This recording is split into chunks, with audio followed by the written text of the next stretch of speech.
I don't even know. Like, I'm starting to get anxiety about going back to med school because I'm gonna get all these feelings again.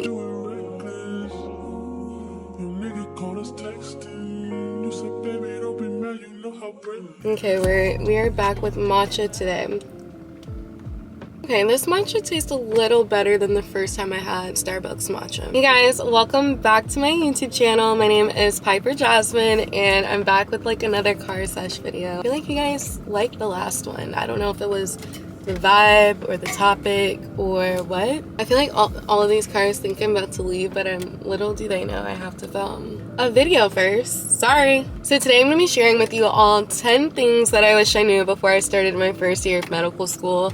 I was just sitting back and reflecting the other day, and I was like, oh my gosh, I literally started school in less than like 15 days, some shit like that. So if I had to redo my first year of medical school, this is the advice that I would take. So my first piece of advice is don't compare yourselves to others. Everyone is smart. I feel like the first year of medical school is so hard and so overwhelming because you're surrounded by all of these different smart people. Literally everyone is smart, and of course this like low-key kind of cutish guy right next to me trying to get into his car, and I'm talking to a camera in front of me.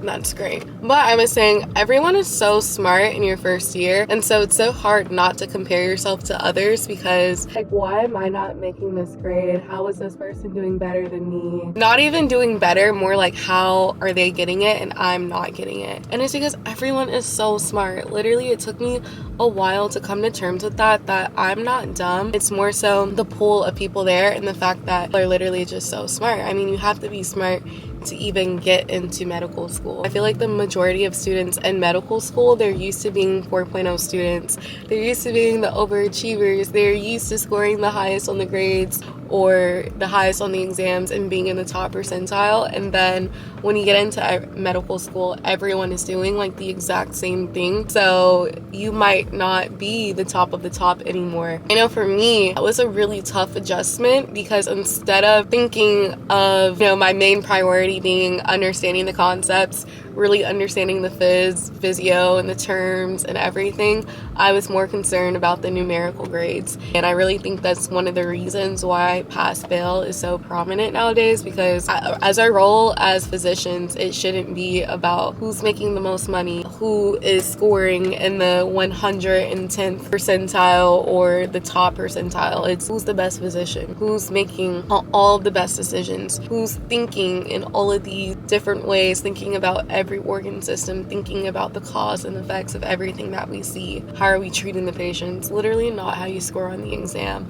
And so I feel like once you make that shift from I'm not scoring the highest to am I even understanding the concepts, it kind of goes hand in hand. When you kind of get into that mindset of wanting to do better on the concepts, you naturally kind of get the groove of how to do the exams better and stuff like that. So that's like my first bit of advice. This is what I would also tell first year medical students. It's not about how much you do, it's about doing what you can. My mom actually gave me this piece because she told me, I don't know if it was like during when she was in law school or I can't remember when, but my great aunts told my mom this quote, and my mom told it to me because sometimes in school I get very frantic and it can be very easy to get anxious about not completing everything that you wanted to do. There might be some days where you wanted to do 1,000 Anki cards, but you also need to do your laundry, but you also wanted to meal prep, but you also needed to go to this event. In your head, it all sounds so easy and so manageable and so doable. And like life happens. Maybe your tire goes out. Maybe your kitchen floods. Like that happened to me a day before an exam. And sometimes you experience setbacks to where you're not able to complete everything that you wanted to do, but it's okay because you got what you could do done. Like you got what you got done today, and tomorrow's the next day, and we can't dread about the past and all the things that we didn't do. Once again, this is a complete shift of mindset. It's about what I got done today and what I can get done tomorrow. You remember what you did do.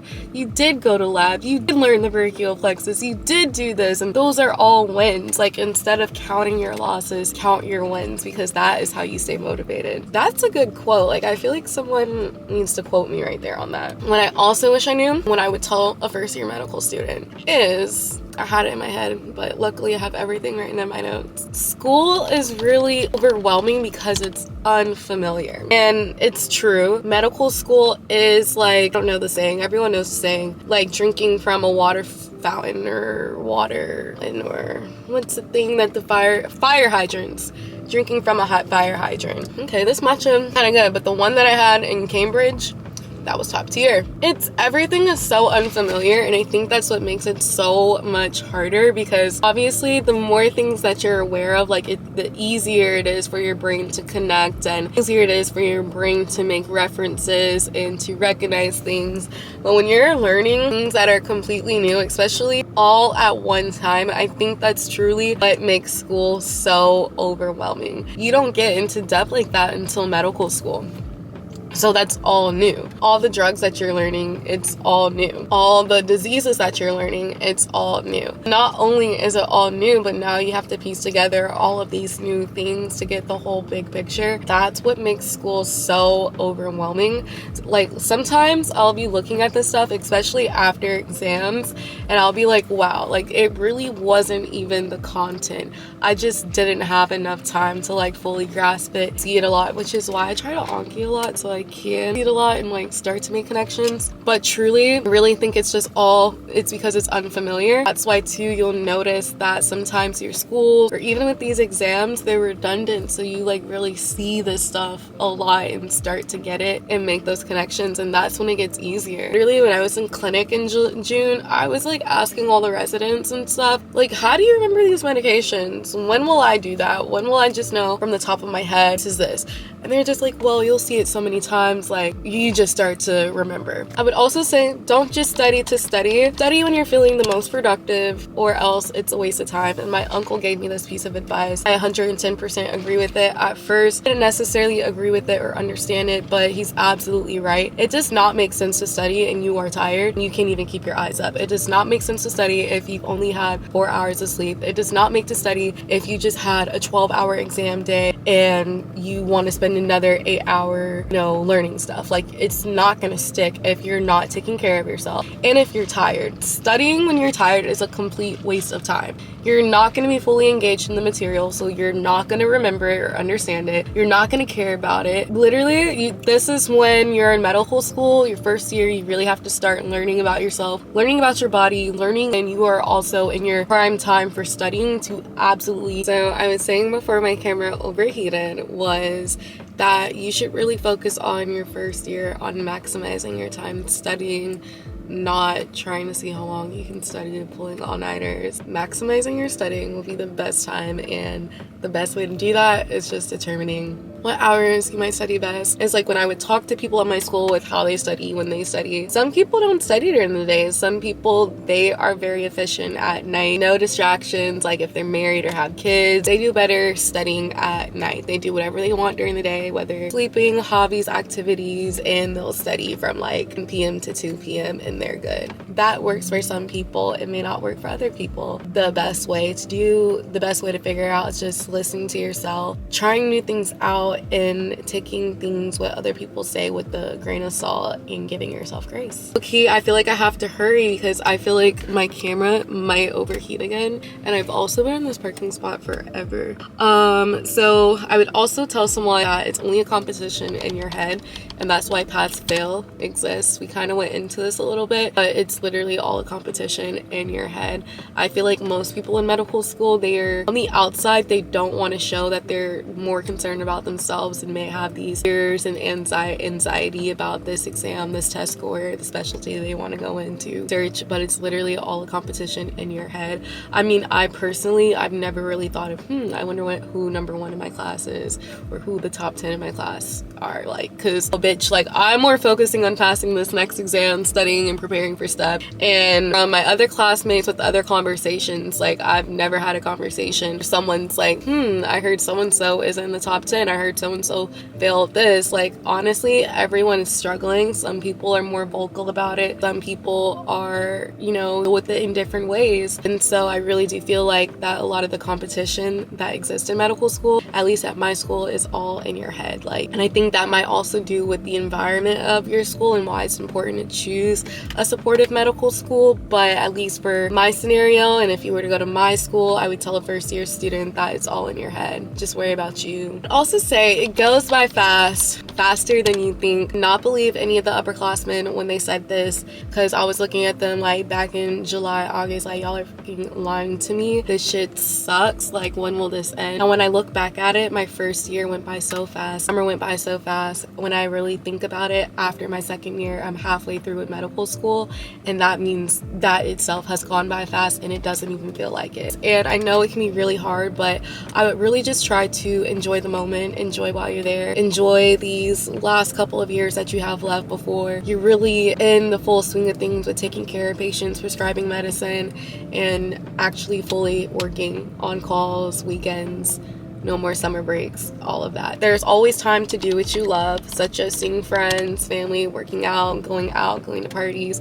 It's all about time management and balance. And the first couple of weeks or the first semester, you can really feel like that you can't do anything but study, or you feel like if you choose to do something that's not studying, you feel like you're making a bad decision because you feel like you should be studying. When in reality, this kind of ties back into studying effectively, studying productively. If you're able to do that and like do what you need to do, then there are times to actually go out. And if you don't even fully understand something or just had lecture to go out, you can go out. It's all about making time for things and knowing what to prioritize.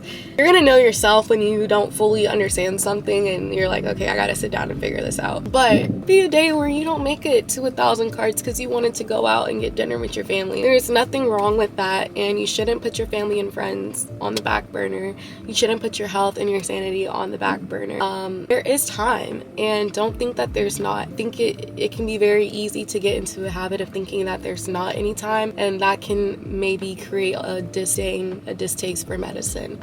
So don't be afraid to ever make time for yourself. Okay, so we are now at Publix, but we're surrounded by trees, so hopefully the camera doesn't overheat. If you really want to do something, make it your intention to do something. I feel like that's something that I really wish I would have known. I feel like because everything else before medical school kind of came easy, and I think in the beginning you kind of think, okay, I'll eventually get it, and you only get it when you want to get it, when you intentionally make time for yourself. All you have to do is be more genuine and be more intentional with your time, and I think that really helps with learning how to balance school with the rest of your life. My 9th tip / piece of advice that I would give to someone in the first year, or if I was a first year again, is recognizing when you're stressed.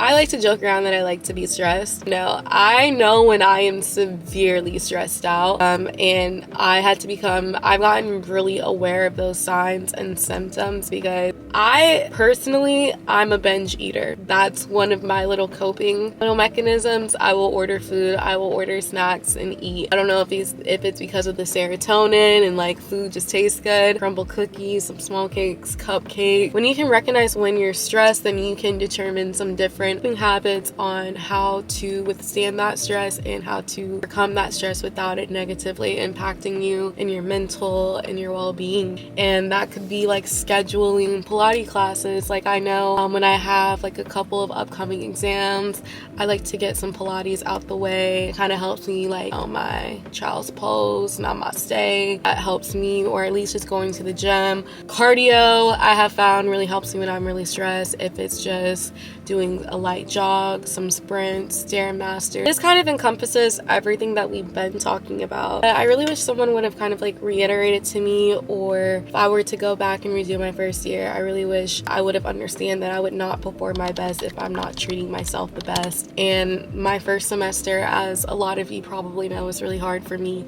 In my second semester, I was really prioritizing like meal prepping more to make my life a little bit more easy, and sleep. I started getting a lot more sleep my second second semester as opposed to my first semester.